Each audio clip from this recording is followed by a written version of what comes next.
Hot off the presses today, part of the newspaper that'll become a collector's edition on Saturday.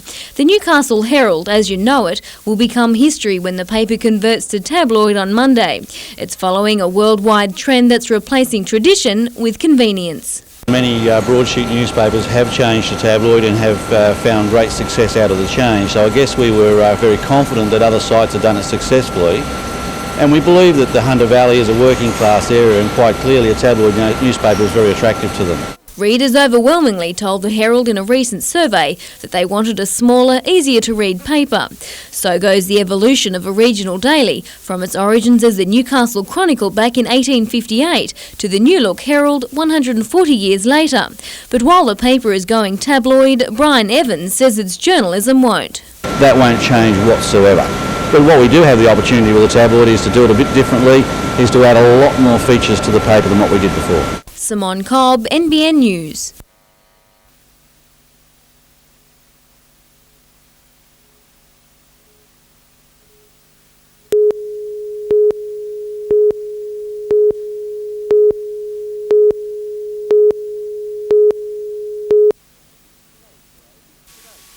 Today's parade was nearly 50 years in the making, but the wait was worth it for the number 77 Squadron veterans who fought in the Korean War. South Korea's ambassador to Australia, Mr Moon Dong-suk, attended the ceremony at Williamtown RAF Base, which his government wanted performed in 1951. The Republic of Korea Presidential Citation is one of the country's highest honours, awarded to the Australians for exceptional service and heroism. But our government delayed approval of the right to wear the citation until just a few months ago. I'm very glad to see it. I'm very glad to see the squadron actually get the citation, the current squadron. It'll make them feel proud of what went before. The honour is bestowed on the squadron, with the current crop of recruits to proudly wear the citation in tribute to those who served before them. Korea was one of the most vicious wars, brother fighting against brother in bitter winters, but the members of the number 77 Squadron never let it beat them. And all the troubles we had in Korea, the bitter weather, and the coldness and the lousy living conditions, the guys smiled, they laughed, they joked. Richard O'Leary, NBN News.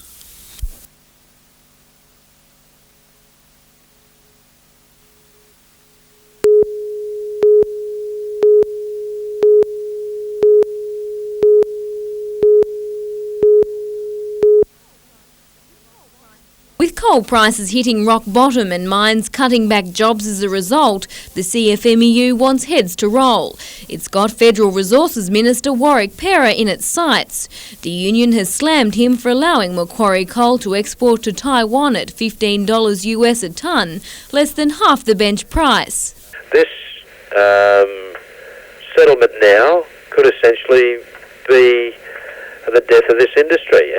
But the union failed to mention that the price was part of a 7-year contract. After 12 months, the company would receive the bench price once again. Senator Pera, who admitted no coal company could operate profitably at $15 a tonne, says it was a sweetener to successfully land the contract. I'd assume at that sort of price that they wouldn't be making any money, they'd be losing money, but the long-term benefit, of course, is they've got a 7-year contract.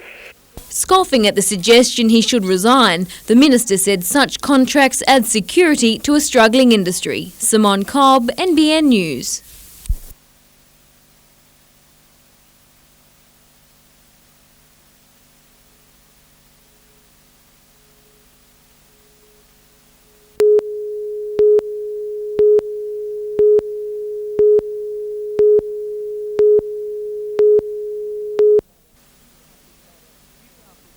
Newcastle played out a 15-all draw against Randwick in the first game of the season, but since then the teams have headed in different directions. The Greens now hold down a top 3 spot, while the Fires are midfield and now without Jared Heaney for tomorrow's match. Jared's a great player, obviously. He's just been away with the Australian 21s, but we've got a few guys from reserve grade who are really, making the position their own at the moment. While Newcastle sits 10th on the ladder, fullback Nathan Croft heads the point scorers list with 120, much of those coming from his accurate right boot. He picked up 21 points last weekend alone, but after a history of close finishes with Randwick, he hopes it doesn't come down to him tomorrow at Coogee. I hope not.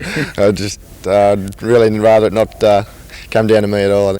In local union matches, Maitland will be out to secure the minor premiership in its match against the Wanderers, while Waratah, Muswellbrook and Uni enjoyed the home ground advantage in the other games. Meanwhile, Maitland Rugby League back up for its third game in 7 days tomorrow when it meets Cessnock in the elimination semi-final of the Newcastle competition. We're freshening them up during the week. We haven't really done a great deal of rain last night, very light tonight, very light session. Hopefully we'll be fresh for the game. The Pumpkin Pickers just got home against Curry on Tuesday night and will have it all to do against a team they haven't beaten this season. In the other game, Souths play Lakes on Sunday for the right to meet Western Suburbs in the major semi-final next weekend.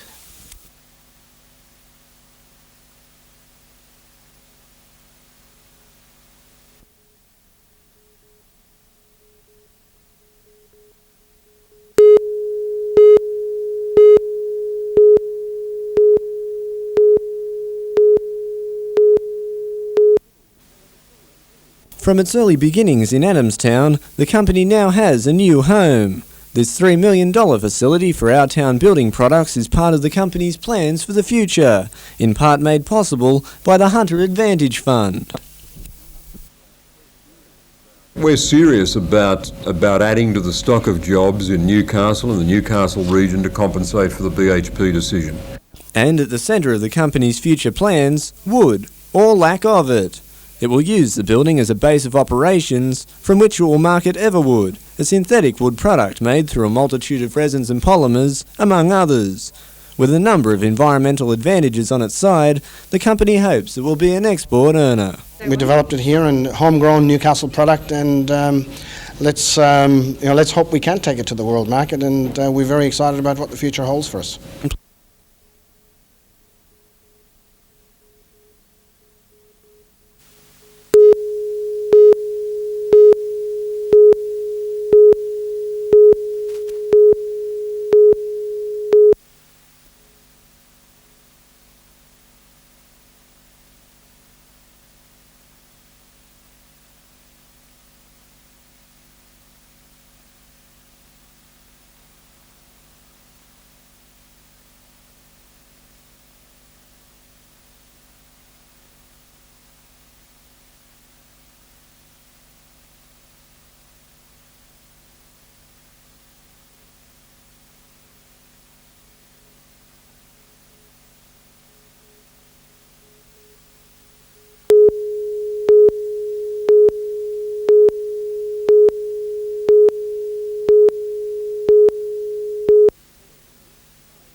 Pauline Hanson's party is said to be winning support in a number of New South Wales electorates, among them Patterson.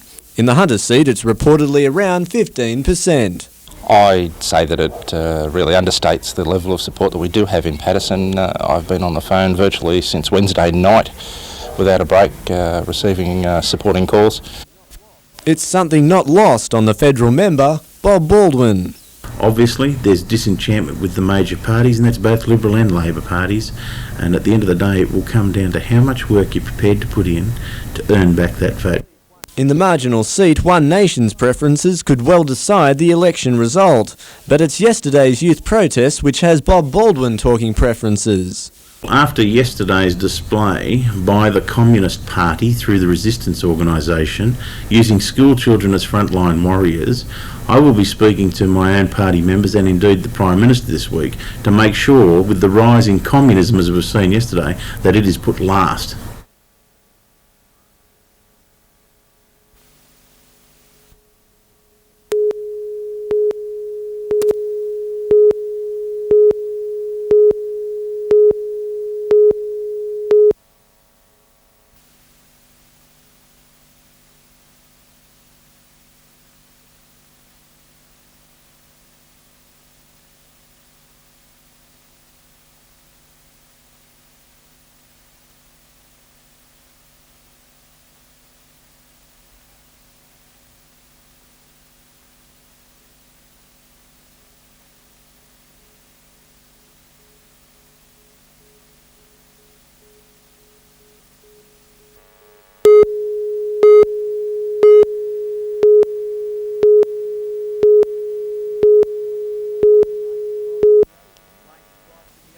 Lakes crossed in the opening minutes and it came from 2 kicks, one high and one low, and while it wasn't pretty, it was effective. Winger Matthew Smith beating everyone to the ball to score. Although a muddy Carl Oval made things soft underfoot, everything above ground was rock hard.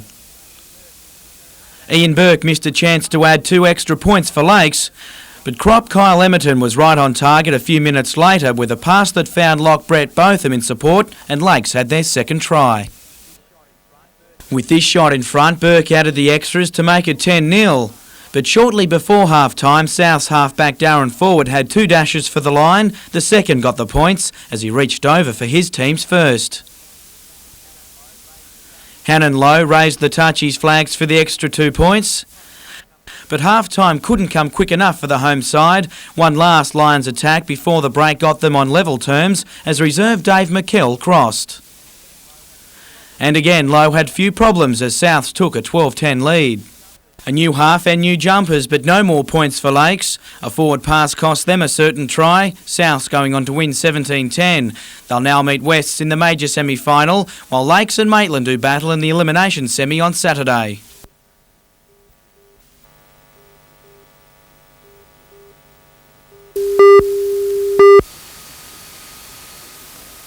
The blaze began in a downstairs kitchen at about 2:30 this morning and quickly engulfed the 2-storey brick veneer block of units.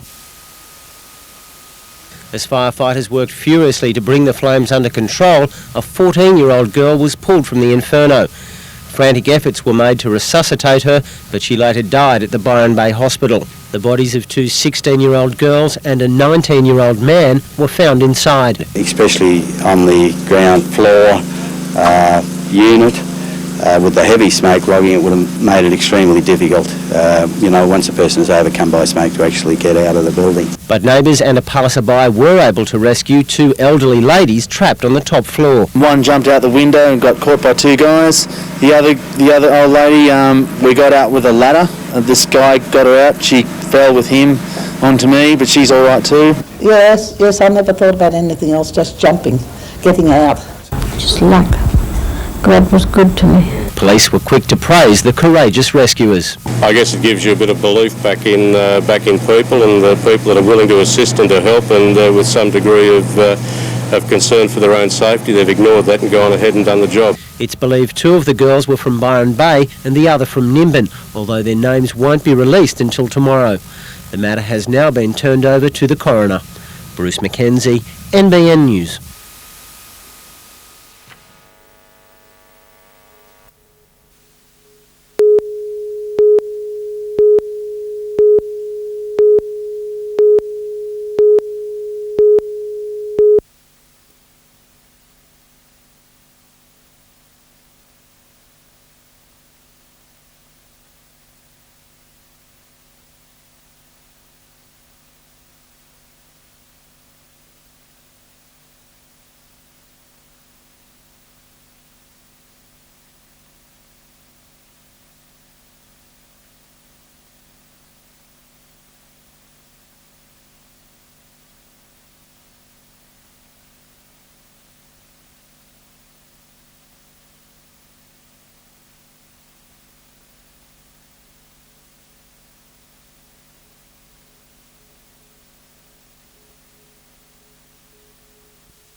"40 hoteliers from the Great Lakes to the Hastings region met in Taree with gambling on their minds, or more accurately the state government's new tendering process for poker machine permits. Tenders close next Friday, after which 2,300 permits will be awarded to the highest bidders. The AHA says the process disadvantages country hotels. You've got people in Taree pitting against hotels in Chatswood or Cabramatta, for example, that have 10 times the turnover, or 10 times the population, 10 times the participants, the patrons. So how can it be fair? Today, publicans aired their concerns. The AHA's next step will be to seek further talks with the state government, and it's considering legal action. For local publicans, there's only one desirable outcome. We would like the tender process to be eliminated and have and enjoy what the club industry enjoys, and that is we have a choice of machine up to our limit of 30 machines.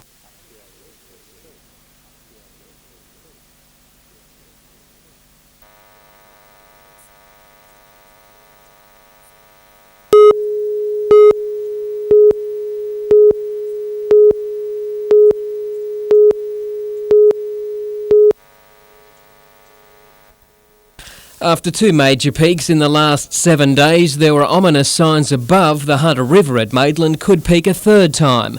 Despite minor flooding to low-lying farmland, the soaking has had its positives.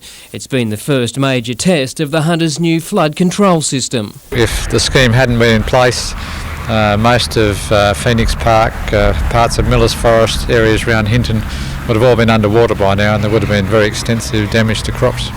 The Hunter River peaked at just under 9 metres yesterday at Maitland's Belmore Bridge, well under the level it would take to flood the town. Authorities are now waiting for the water to subside to assess whether there's been any damage to the levee system. We'll find some areas where the river banks have slumped and possibly where some of the levees themselves might have been damaged. So we'll be undertaking a detailed assessment early next week. Blake Doyle, NBN News.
Attacking in the first half, and sometimes that can take it out of you too.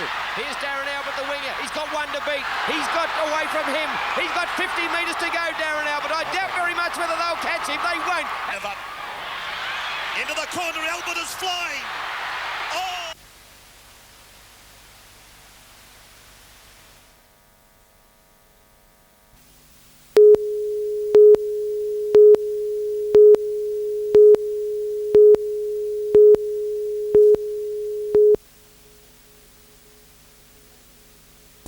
Unravelling the mysteries of the GST was the aim of today's meeting. The Newcastle Workers' Club was packed with those who are most likely to be affected by the tax, middle to low income earners and the elderly.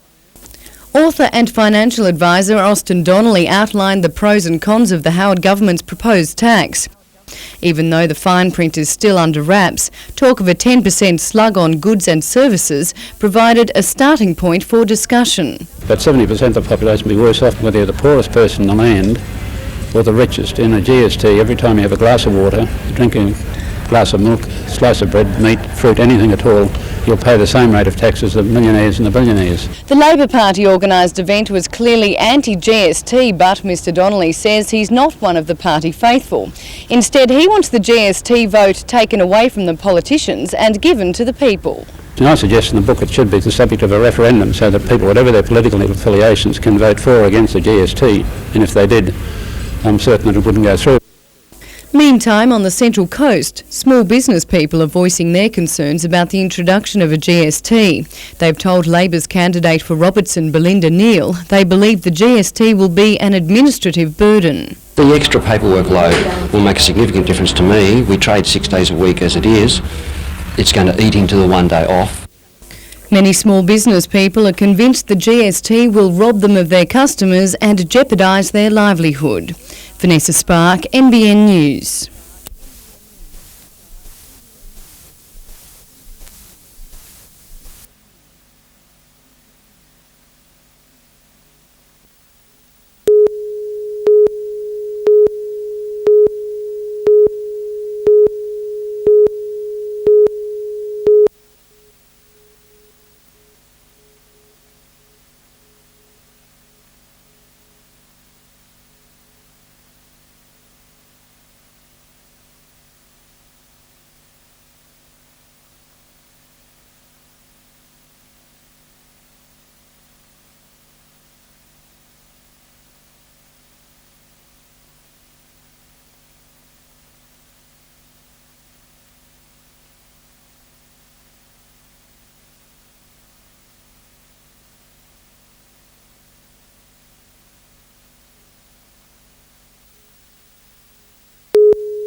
The peace and quiet of Noraville on the Central Coast was shattered about 12:30 as one family's nightmare unfolded. A 78-year-old woman died in the blaze. Her daughter, niece and 2 young children escaped by smashing a window to get out. The fire started in the living room of the house, probably from a smouldering cigarette. The woman's daughter sounded the alarm, telling her mother, who used a walking frame to move about, to head toward the back door to get out. The daughter then woke the others to get them out, but it was only as flames enveloped the house they realised the elderly woman hadn't made it. The house is severely damaged inside. There's been considerable heat. The woman's body was found in a corridor of the house by firefighters. Today, relatives returned to the scene of the tragedy. Meanwhile, the Fire Investigation Unit is preparing a report for the coroner. The smoke and the toxic gases that were being given off by the fire certainly could have been avoided if there had been smoke alarms fitted into the house. All around the state we're finding a lot of fires where people have died and in the house we don't have any sort of warning for them prior to the fire, no smoke alarms or anything like that.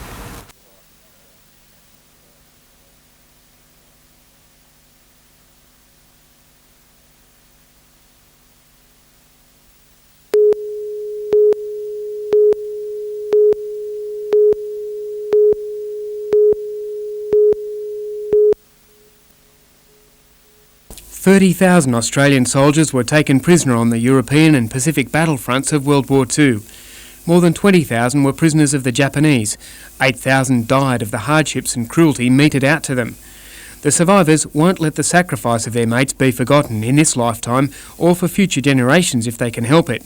And year after year they gather to remember. I'm a great one for trying to get the young ones to learn the history, the reason why we're here. If you forget, then your children will remember, and their cheeks be ever wet with the tears of their remembrance, if you forget.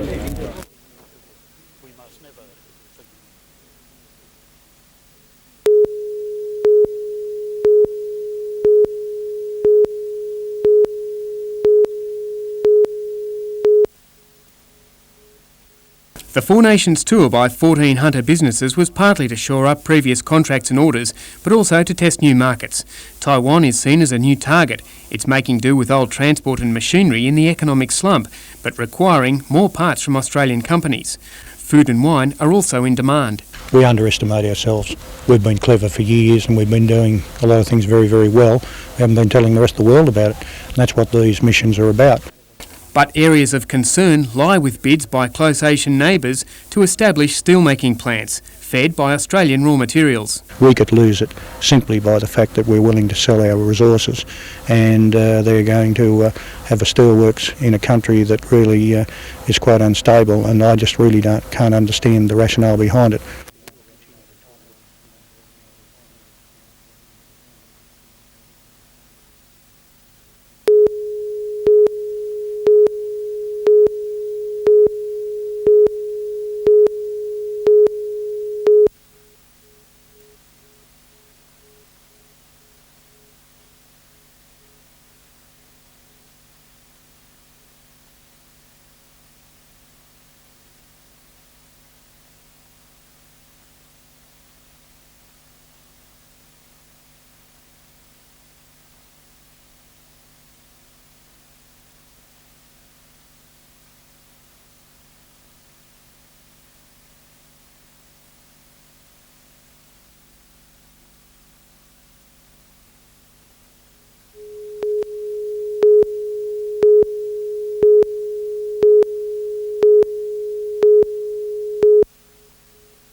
Traffic was flowing freely around lunchtime today.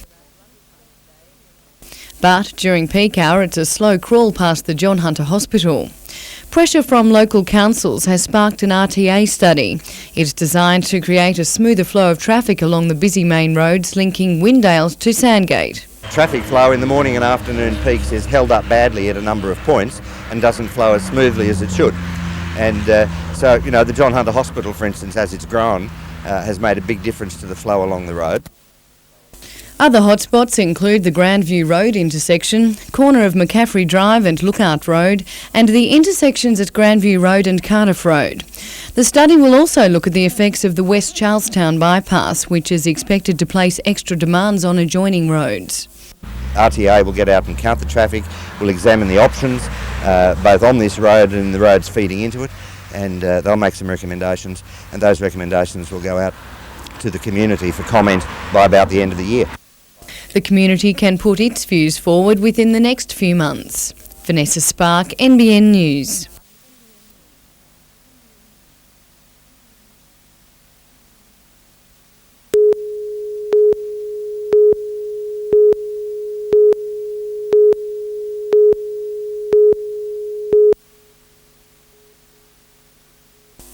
It's been on the drawing board since 1995, but the Municipal Employees Union says it's about time Maitland Council implemented a skills-based salary system. That has a varying rate of pay for some of our members, and our members are legally entitled to that money. The first in a series of meetings will be held for outdoor staff tomorrow morning. The MEU says it hopes the meetings will motivate the council to take quicker action. The union says it had hoped the problem would have been solved sooner. Members and the union thought that an administrator being appointed to Maitland and a new general manager would have fast-tracked these issues that have been outstanding since the previous council. Maitland Council's General Manager David Evans says the council is moving towards implementation of the new system and has agreed to outline its plans by September 4, a term set by the Industrial Relations Commission. Brooke Webster, NBN News.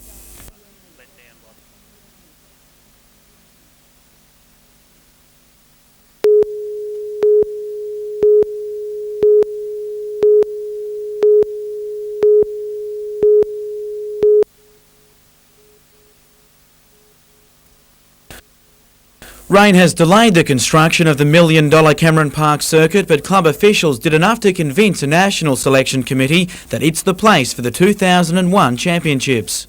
This one will undoubtedly be the premier track in New South Wales and possibly Australia. New South Wales hosts the national championships only once every 6 years, and Newcastle beat Eastern Creek and Port Macquarie for the job. The week-long championship will draw an expected 800 competitors and more than 25,000 spectators, not to mention a boost to the local economy. Oh yeah, big bucks, yeah. Big bucks in all the local pockets we have. And it's not hard to see why when you see some of the stars which have started in the karts. It is the kindergarten for motorsport. Adam Clark, who's one of the country's best speedway drivers at the moment, and I understand currently racing in America as a product of this club. The track is expected to be opened in October.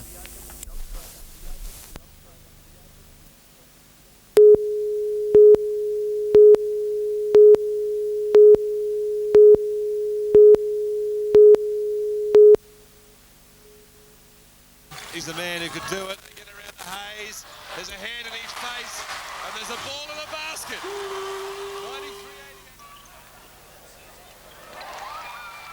93-80. We hope for a hell of a long time to come. So, both on and off the court, and in terms of the... I've got a lot of faith in the team that Sean's put together.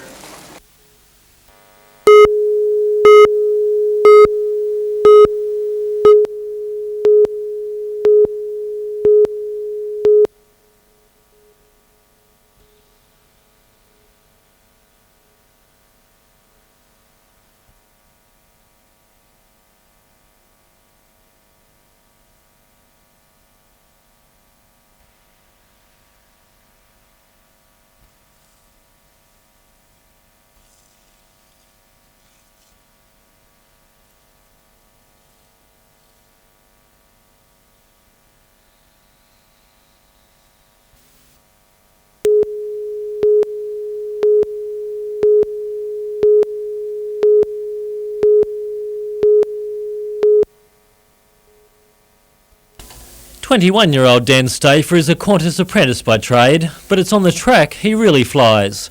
Today Stafer hardly got out of second gear after being laid low by a bug he blames on Sydney's water.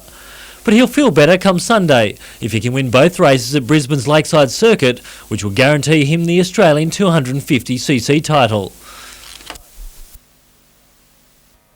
Dan and his brother Jamie have been racing since they were old enough to throw their legs over a bike, winning 13 Australian dirt track titles. They both switched to the smoother surface just over a year ago, but there's no brotherly love once they're given the green light. I had a bit of lap traffic in the first qualifier in the second lap, and I thought my brother was going to let me pass because I was on a hot lap, and he didn't, and I ended up T-boning him and sent myself flying right over the top of him, and I broke a couple of ribs.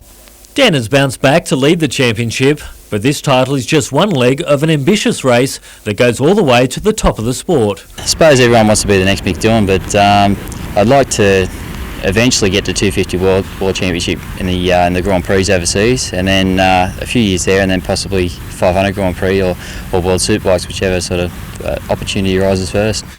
Richard O'Leary, NBN News.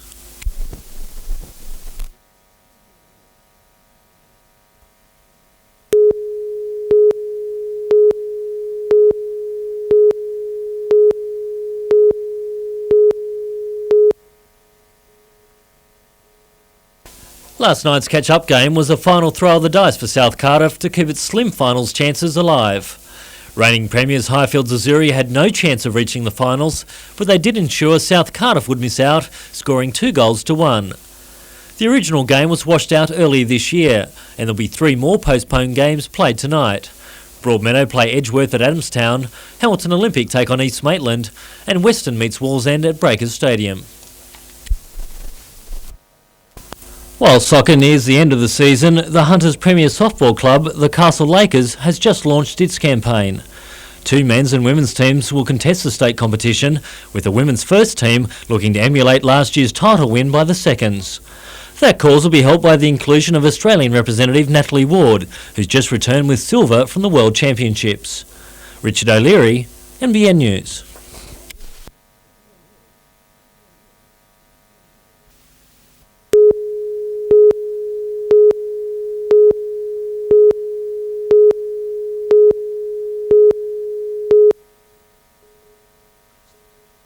Bomb to the air. Hughes comes forward this time. Not as much pressure. A real shirt front, all right. Have a look at this. There's bang. They've made now. There's certainly no problem with it at all. You can just see that he's.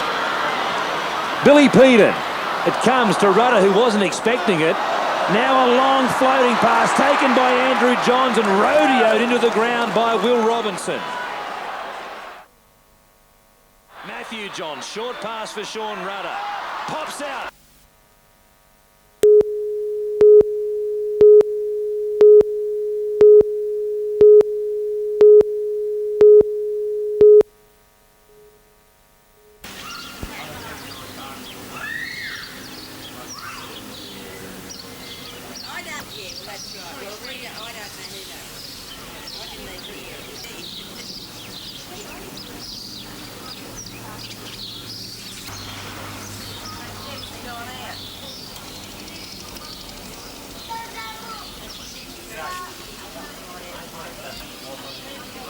So